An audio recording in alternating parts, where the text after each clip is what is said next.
Good morning, everyone, and welcome to this special holiday edition of the Fast Break. I just realized now I said good morning. You may not. Yeah, we're all messed up.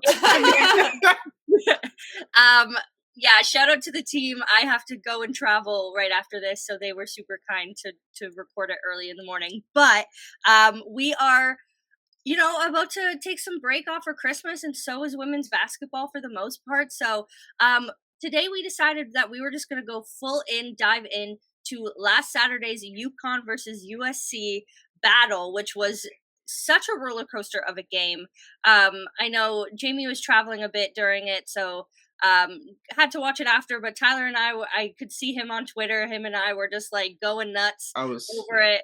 It was such an exciting game, and I think just like such a reminder that women's basketball is in such a good place on every level, not just now, but like in the future. So yeah, we're going to dive into that, our thoughts on it, what we think it means for both teams going forward, and all of that juicy stuff before we let y'all go for the holidays. So I just got to say, like, that, like, Saturday night, prime time, national television, it doesn't get any more hype than that.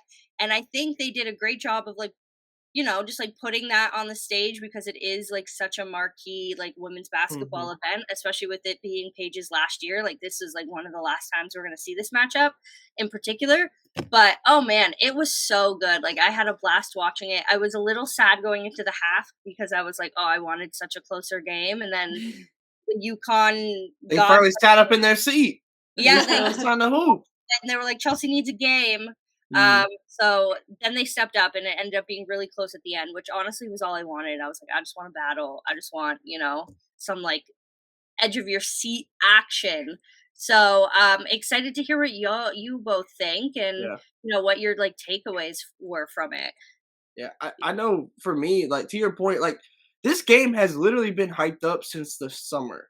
Like when it comes to like genuine like marketing, like there was like MLB playoffs and it's like JuJu Watkins is on Fox this year, and then the NFL games, it's like this is the two best college players in the nation. Hannah Hidalgo has something to say about that, but regardless, they were hyping it up like these are the two best college players in the nation. It's the rematch, like it was just like the perfect storm that made this.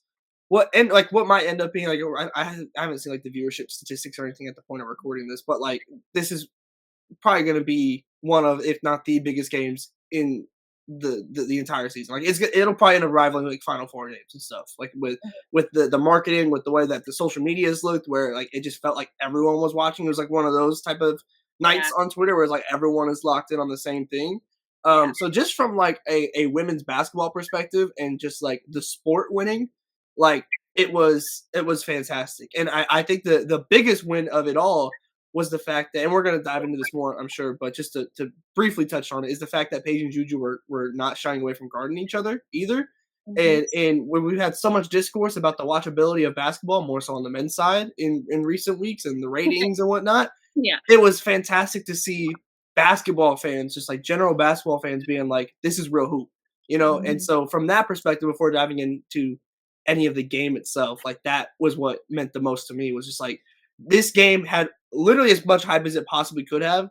And to me, it potentially exceeded it by the time the second half was over. So that's what I was most excited for personally. I was traveling, like you said, but it was a short flight. And so I watched the very beginning and I watched the very end live, which was quite the experience. I was about to say, that's figuring out what happened in between there was kind of weird. Well, I mean, I can't tell you just how fascinated I was at the very start because I didn't watch from tip. I watched probably a couple minutes after tip, and by that point, Southern Cal had really come out to such a strong start and continued that really for the first half.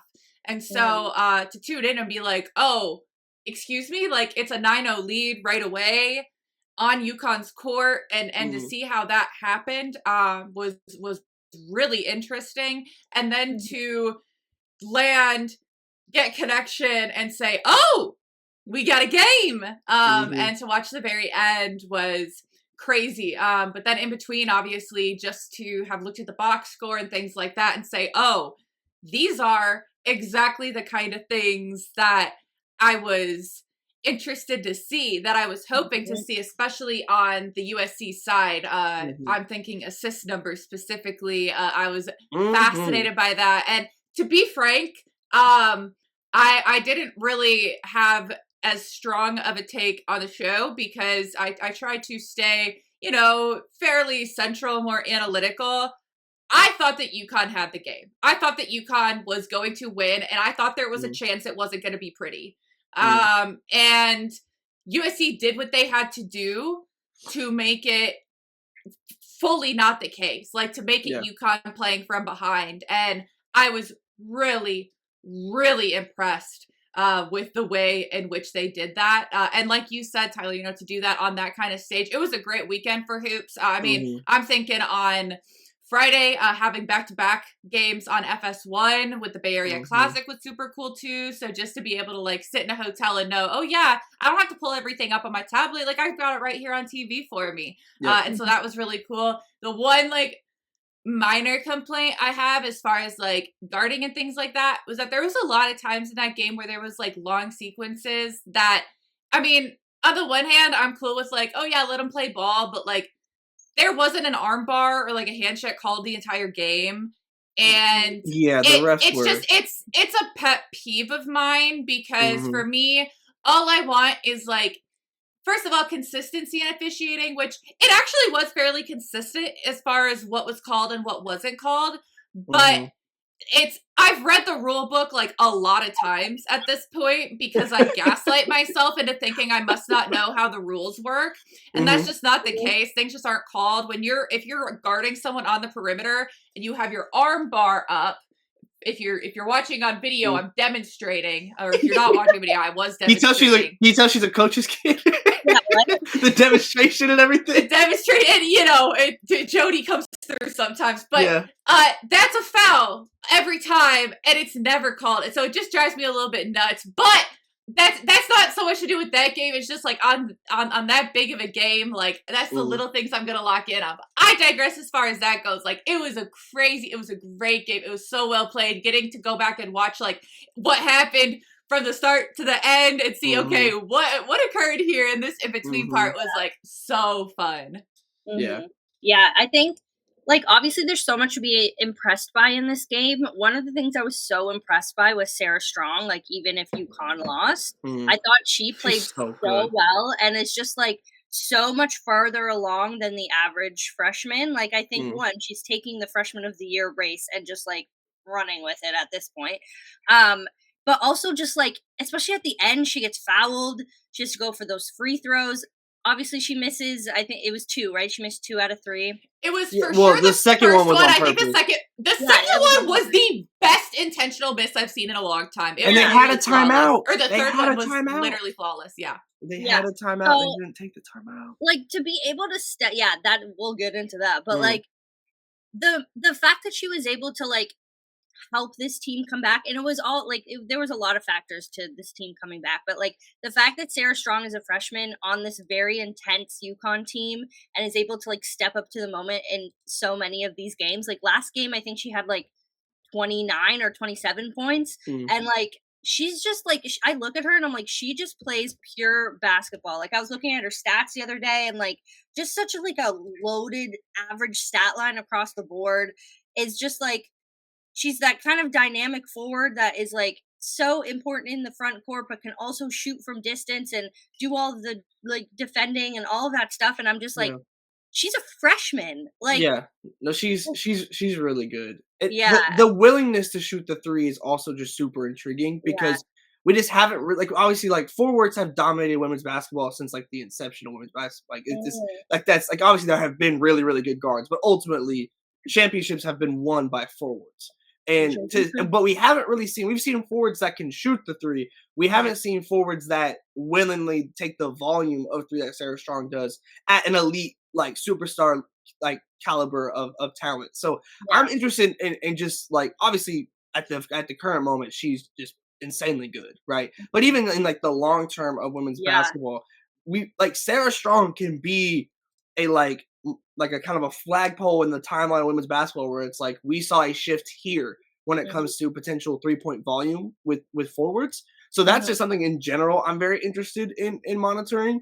Yeah. But yeah, Sarah Strong is ridiculous. Like, and she's my freshman of the year right now. I think there's like Keomi McMiller from like Rutgers is a player that will certainly have something to say about that.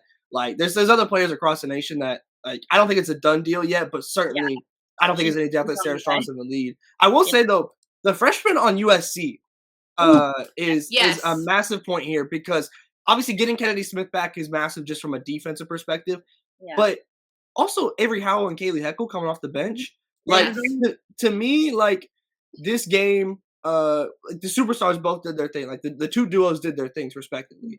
USC to me just had more of the others contribute, and a lot of those were mainly the freshmen. Frankly, like getting 3 threes from Kennedy Smith, and really just the 3-point volume as a whole from USC. Like they are not a 3-point shooting team. Like in my head, like because of the names, I'd be like, oh yeah, like they got really good talent. They're probably shooting the heck out of the three. No, that's not what USC does at all. They average, I think it's like 7 on a game. So for them to shoot 9 of 16 from 3, and especially to get 3 of those from Kennedy Smith, was massive. Imagine popping back on the court and it's like, yep, you're against UConn. You've been out for a couple days. Didn't miss a beat. Like, dude, like you would have like this is like a legit. This wasn't like a sprained ankle, you're out for a week. No, this was a knee surgery, bro. And like and like just like you would have no idea she was even out. Frankly, built different. Like, it was a ridiculous transition back onto the court. Like I saw them announce and I was like, excuse me? No, literally. And I was like, okay, like so she's available. And then I was like, Sassy was starting lineups, and I'm like, oh, okay, she's playing. People were talking about is AZ gonna play? Is AZ gonna play? I saw Kennedy Smith announce. I was like, no, literally, like the entire time it was AZ, and then like the kind of the question mark around JuJu ish, just because like the twisted ankle. No one was talking about Kennedy Smith, like like. And that's not because she isn't worth being talked about. We just didn't know. Like it wasn't. That was not on the radar as an option. No, at all. It was kind of a foregone conclusion that they would not have Kennedy Smith, and then she comes in and has to guard Paige Becker. It's like on and off. Like have fun, and she did. Like she excelled. Yeah, she absolutely did. Yeah, and like you mentioned Avery Howell too, who like I have watched a little bit, just her being Canadian, well, like playing for the Canadian national team. She's technically from Idaho. Her mom's from Canada. She played for the national team. Just so we get that out of our systems. But just like having watched, like, again, like these players with international experience, whether it's Team USA, Canada, wherever they come from, like I love watching how they are able to like just kind of like make these decisions and make these like mature kind of basketball IQ moments, because they do have a little bit more of that international experience where like the game is really fast and physical and they can kind of deal with these like, ebbs and flows of a game. But yeah, Avery Howell is someone that I'm definitely intrigued. This whole freshman class of USC, obviously we've all said it's like the best freshman class in the nation. You also have Kaylee Heckle too, who I have watched a little bit because she played with Silas Swords in high school. So like a couple of these names where I'm like, okay, like this USC team, if they're beating UConn with Paige Beckers now, like JuJu Watkins still has this year. And there's still some such a young recruit. team. Jazzy Davidson's on the way as well. Like there's some ridiculous this is a reload. There's not like even like obviously like looking far ahead, but like once JuJu is going to the W, they're going to have a stacked roster to continue this on with. Like exactly. But like even before that, like last year when I watched JuJu lose in the Elite Eight to UConn, like rematch of this game, I was like, JuJu Watkins is gonna win a national championship in her 4 years. And now that they have just like keep adding these pieces around her, I'm like I would be shocked. And don't get me wrong, that's the whole conversation around Paige right now, but like just all of the injuries and stuff that UConn just hasn't had control over, like it kind of makes a little bit more sense that they haven't, gotten to that point. But man, USC, I'm like, look out, they're coming. Well, this is the best that USC has looked all season. I mean, it's true. Like I'll tell you right now, like I genuinely think it was the St. Louis game that they were close at halftime, and then this was Thanksgiving week. This was their second game after the Notre Dame loss, right? Yeah. That second half, they won. They ended up winning that game by like a margin of like 30 plus, 40 plus. Like it was crazy. Like they went from close at half to just blowing them out. And I'm telling you, that second half was the most fun that this team has had. And it looked like for the first time, I saw them laughing on the court. I saw them like I'm telling you, that second half was the moment. And since then, it's just been an upward trajectory. It hasn't been immediate. There's certainly still growth to be had, and like I still don't think this is the final form of USC by any means. But I truly think that second half, and then you have the defense that they were able to play against Elon, which it's the team. But like you hold a team to 30 points, you're not doing that on accident. You're just not. And so I think that those kind of two games, and it just, and then the movement on offense, like everything just looks smoother. Frankly, whether it was the ball moving, whether it was Kiki and JuJu playing off each other, like everything just looks smooth. Like this is, if USC is putting together a full 40, I don't know if there's a team in the nation that could beat them. It's just kind of getting to that point of being able to play at this rate for an entire game. We're seeing the process happen. Like I remember at the beginning of the season, we were all like, oh, like they're going to have to build chemistry. They're going to have to do this or that. And like, you're watching that happen on the court, which is just like, one, just really fun because like we said, like weeks or months ago, like each one of these players has potential, but to see them all build that chemistry and become cohesive and doing it like on the exact timeline that you need to be doing it in this season to like thrive. And they have a tough conference. Like it's not, it's not easy for them. It's their first year in the Big Ten. They're, they have a lot of like big teams to face, UCLA, like all of these like big teams, and to be peaking at this point going into that and then hopefully leading that into like conference tournament and national tournament and stuff like that, like right now the process looks very linear and clear, and it's like, like you said, like look out, I don't think there's a team that could beat them, and I just don't think any other team has the depth that they have as well. That is exactly what I wanted to get into here before we get into kind of like the stars, because Tyler, you mentioned like the supporting cast, and that really was the difference to me as well. It's really funny because, the two duos, as we were talking about, were fairly similar as far as their outputs. Sarah Strong and Paige Beckers combined for 44 points. Kiki Iriafen and JuJu Watkins combined for 41. And so you have a 2-point victory by USC, and so that's 3 more points coming from the rest of the team. But it was just the efficiency in which they were able to do that. To me, that was really different. As well as the fact that they shot a lot fewer free throws, and so a lot more of it was coming in like the actual flow of offense. And so that certainly makes a really big difference as far as like how it's perceived as well. But early in the season, I said I think maybe week 1, maybe week 2, I was a little bit critical. I said, where is this depth that we were talking about with Southern Cal? Because we're not seeing it right now. I was disappointed, frankly. I was hoping to see more of it. I totally understood because obviously a lot of them being freshmen makes things a little bit more difficult, but just to be the team that everybody knew they were capable of being, we needed to see more of that from the Trojans. And so they've definitely gotten so much more comfortable. They look like they have a better idea of what they're doing. They know each other a lot better. That's, I think, really key for the ones who aren't freshmen, who don't have that like lack of experience to sort of fall back on. So that mostly is the duo there with JuJu and Kiki, that they just get to know each other a lot better. And on the flip side, I'm not going to get into it too much, but because I'd much prefer to focus on like the really fun stuff with USC. I didn't see that from UConn. There was a lot of times that things looked really stagnant. There was a lot of times that their offense was just kind of sitting there and looking at each other. When the ball left Paige's hands, people looked really lost. And a lot of the turnovers were coming from trying to get it back to her. A lot of the just kind of question mark sort of plays were when she was trying to dish it off to people. Ashlyn Shade has certainly stepped up a lot. She's one person who I think has proven to be a lot more reliable.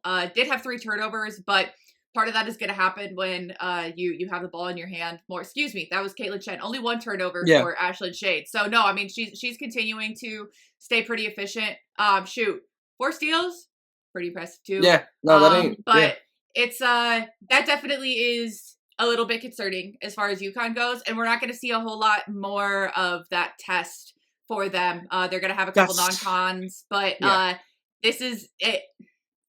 It's gonna be a lot of effort in the practice gym to try to get Paige her natty before she leaves. But we'll get to that later down the line in the season, I think. Because let's talk about JuJu and Kiki. Okay, first of all, let me say, I feel vindicated. I dove into our comments a little bit. Love all y'all. The people who are nice, who just like have like stuff they want to talk about, awesome. I love it. Let's talk about it. People who aren't nice, thanks for listening anyway, I guess.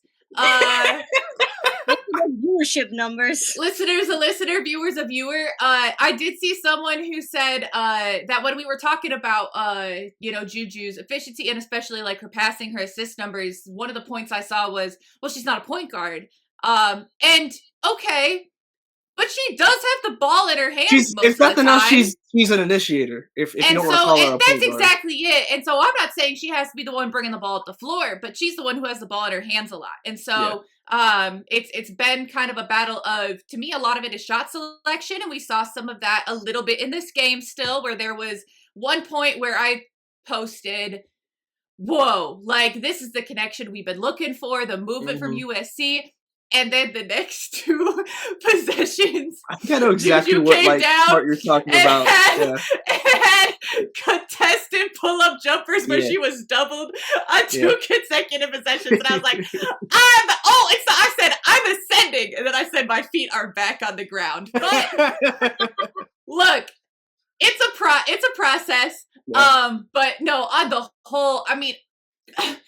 We saw pick and roll action consistently for Kiki and JuJu. Thank you. The decision making where JuJu was able to draw the double, and it was the patience. It was the patience across the board from USC, where it wasn't even as soon as they saw a double, they're trying to like launch it over to whoever's unguarded. There was one play where JuJu comes off the ball screen from Kiki. Both players follow her, realize, oh shoot, who's supposed to be with Kiki? They try to move from one to the other, bump each other for half a second, giving JuJu a wide open pull-up that she nailed. Like, it's the little things like that where not only are we getting the motions that we've been wanting, that a lot of people have been waiting for, but then to execute them so well and have it not just be JuJu who's doing it, but really the passing across the board was tremendous. To have your top two assisters be those two, to have Kiki with 6 and JuJu with 5 is massive. Like, and that was so much of the success on the perimeter, was that they were playing inside out a lot more than they usually do. There was very, very few possessions that were just being kicked around on the perimeter without going into the lane, either from penetration or from feeding the post. And so that was just like, oh my gosh, it was beautiful basketball. It is like the most fun style to watch in the world, just to have really fluid movement. And there was no time really where I talk about stagnation for UConn. There was no point in time where that felt like that was the case. Like, I watched the game back, and then I was scrubbing through, like, watching it on faster speed to get to a couple of the different kind of sections I wanted to look at again. And that's where the difference was really stark in how fluid the motion was for Southern Cal, where even when it's on 2 times speed, they're always consistently moving. There was times where UConn, even on double speed, was kind of standing. And so that was just like, standing in double speed is wicked. No, for real. I was like, standing. No, but I'm with you though. Like, to me, because what's crazy about this to me is, like, when you look at the box score, like, Kiki could have had, like, she had with 16. She could have had like 24. Like, she just missed like, frankly, in this game, Kiki missed some shots that she doesn't miss. For real. So like honestly, like, somehow the box score still looks totally fine. Like good. It could look great, like, genuinely, and so that's what's even scary for other teams as well. Is that, like, this, like, we are gassing it to this point, and I think rightfully so. And it could have been way better, like, even just based on just making some different shots. But yeah, I think to me, like, this is, like, it's to your point, the pick and roll. Finally, thank the basketball gods that we're getting the Kiki JuJu pick and roll. But I also think that this is one of the reasons why you can't let the mid range die, because the choice that they have to make between JuJu shooting a mid-range jumper, which is damn near automatic, to Kiki rolling, and you're letting Kiki of all players be able to either go up for the shot or to be able to make a decision, which she's totally capable of. She had the 6 assists. Like, it is a true pick your poison that we have been waiting for in the preseason and at Big Ten Media Days. Like, that was the talk between Kiki and JuJu. It was like, y'all got to choose between us. And I feel like this was the first time we've really seen USC make a team make a choice.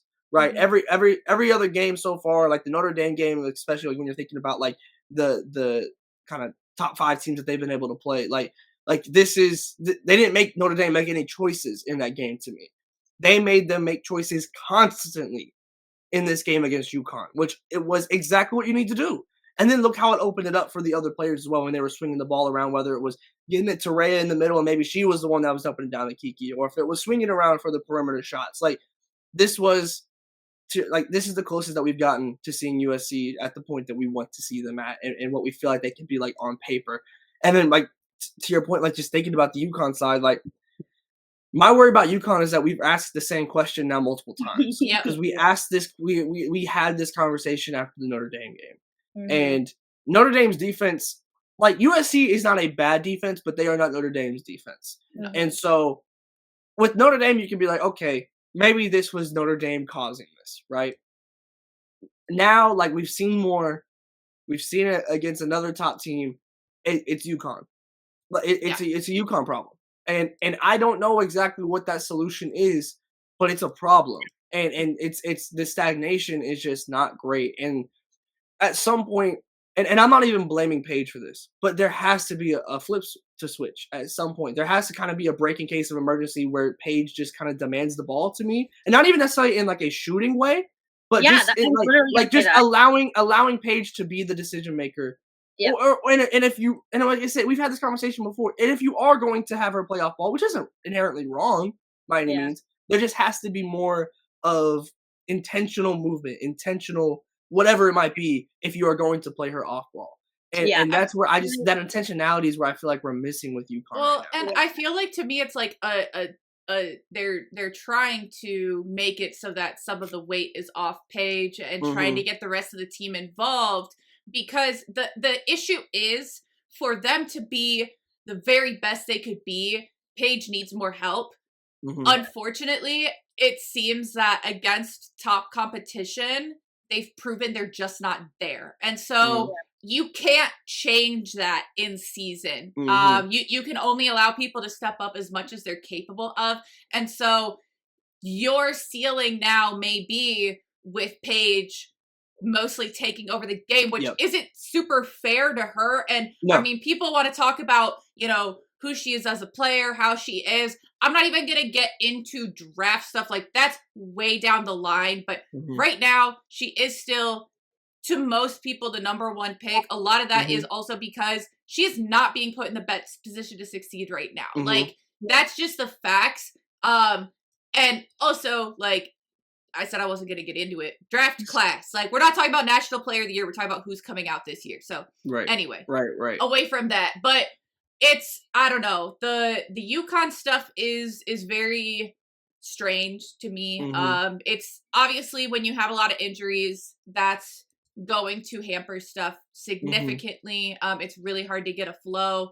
But man, my biggest takeaway coming from this game is very little about UConn and very much about USC, about JuJu. Like, I mean, I look at the numbers, guys. It is absurd. Like the jump that JuJu is making from year 1 to year 2 already. Like to be able to drop her usage 10%. It's happening. Down 10% from 42.8, which was tops in the country, to 32.6. That's great. And we haven't even touched on JuJu's defense, because some of those blocks. That's what I was just about to get to, because her defensive rating last year was in the 95th percentile. Like, hello, this year, it's the 99th. Like, her defensive rating is 66.5. Like, her defensive rating is up 4 percentile points. Her offensive rating is up 15 percentile points. Like, all of this, look, this is why, like, when we started doing this podcast, I was so jazzed, because the way that I sit on her hoop stats and I be looking at the numbers, it's crazy. This is all on there, folks. This is why. This is why you should be on the site as well as listen to us. But like, man, her player efficiency rating is up a couple of points. Like, it's crazy. Like the jump that she's making and what that does for the team as a whole. And that's not even getting into like the really easy stuff, like her 3-point percentage. Her 3-point percentage is up like 4.5%. and she, gosh, it's incredible. Yeah. I'm so excited to see more like big games for them. It's Yeah, they kind of have like the opposite trajectory of UConn, where like they've had the easier-ish schedule now, and now they're going into real In competition. comparison, yeah. Yeah, where Yeah. like the Big East for UConn is just kind of like it switches. Well, for UConn, it's like now for UConn, just from like a very like long-term perspective, like looking towards like seeding even in March, like you kind of had to pick up one of these wins against USC or Notre Dame, because like if you split these, it's a whole lot different than losing both. Because now your only ranked teams left on the schedule, and Big East teams can kind of flutter in and out of the top 25 at different points. But as of this moment, you have at Tennessee and you have at South Carolina. So realistically, if they win out, if they go undefeated in Big East play, right, they would still host. But they might have to win one of those games. And frankly, I'm not banking on going to South Carolina and winning as any team. Going on the road and winning, period. That's what I'm saying. And then Tennessee feels like we're gonna have to see what they look like in the SEC play. But goodness gracious, Kim Caldwell, this system and everything is clicking a year or two earlier than I had anticipated, frankly. But it looks really, really good. They are high powered. Tennessee is a type of play that UConn could struggle with a little bit. I completely agree about not having a lot of depth. I completely agree. So now you are banking on, frankly, you have to at minimum beat Tennessee. I feel like at this point, but that's not a given anymore. It's not like the past however many years of this rivalry, like it has been UConn dominating this, like because Tennessee has not been at the UConn level. Yeah, this is the closest that this matchup will end up being from a current team success perspective that we've seen in years. And you're playing at Tennessee. You are now putting so much weight on these games because we know that UConn, like none of this is new for UConn. What is new is normally you win these games, and also the ranked opponents that they did play earlier in the season haven't been doing them much help with their own performances and where they're ranked now. Like with the Ole Miss, for example, they're not, obviously they're still quality wins, but they're not as high wins that UConn would hope them to be at this point. So the fact that those are the other teams that they played, you now turn to at Tennessee and at South Carolina when it comes to where you are going to be seeded. And that's assuming that you don't drop any Big East games, like just in any upsets that, within the world of college basketball is always a possibility. You got Creighton on the schedule. No, that's what I'm saying. Like there's some teams that could enter the top 25 within that over the course of this season. So like it's talking from a very current perspective and a look at their schedule.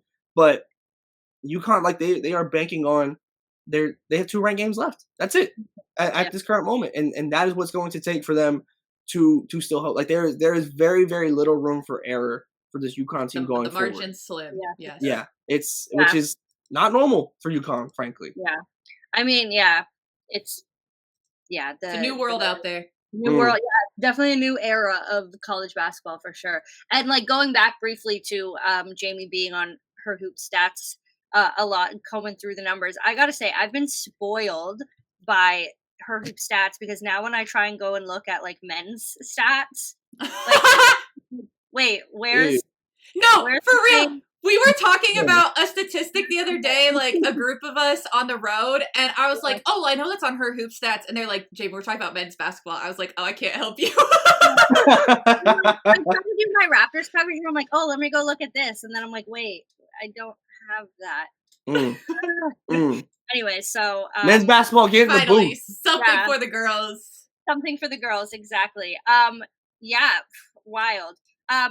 With that, there's no games really to preview this week because we're heading into the holidays. So the schedule we've got like 4 whole days, folks. Yeah, of nothing. Take a breath. I'm just gonna stare at a wall. Yeah. I'm gonna watch a lot of film and travel. Watch a lot of film or whatever. But we will be back next week at some point to ring in 2025, which doesn't sound like a real year. But oh no! Yeah. What? That hurt to hear.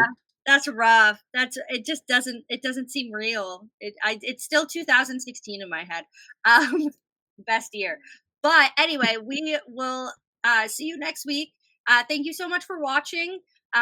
Make sure to subscribe to Her Hoop Stats and go on the website, man. It's just like a treasure trove of stats and information. That can be your holdover for this week Yeah, without Dave's. Get in the numbers. True. Oh man, I could spend hours on there honestly. But yeah, and make sure to check out all the other podcasts on the Her Hoop Stats Network for this holiday episode. The press break. I'm Chelsea, and obviously we have Jamie and Tyler here. We will see you next week for one last episode of the year. Maybe next year already. I don't really know what days of the week are. We'll figure it out. You'll see us at some point. You'll see you soon. It'll still be 24. It'll still be 24. Okay. See you soon.